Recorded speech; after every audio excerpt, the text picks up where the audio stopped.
வாங்க இந்த வீடியோவில் நம்ம என்ன பார்க்க போகிறோம்னா இனிப்பு உளுந்த வடை எப்படி பண்ணுறதுன்னு பார்க்கலாம்.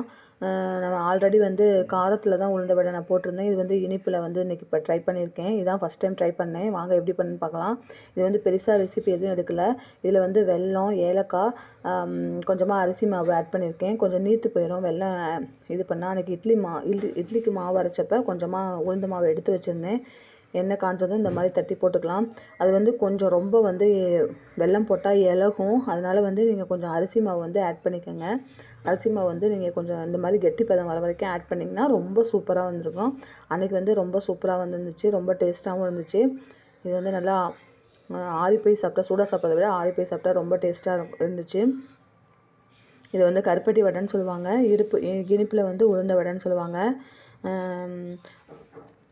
ரொம்ப டேஸ்ட்டாக வந்துருந்துச்சு. நீங்கள் வீடியோ பிடிச்சிருந்தா லைக் பண்ணி, ஷேர் பண்ணி, சப்ஸ்கிரைப் பண்ணிக்கோங்க. ஆல்ரெடி நீங்கள் இது மாதிரி சாப்பிட்ருக்கீங்களா, பண்ணி பார்த்துருக்கீங்களான்னு கமெண்ட்டில் சொல்லுங்கள். மகிழும் மனமும் நிறைந்திருக்கட்டும். தேங்க்யூ.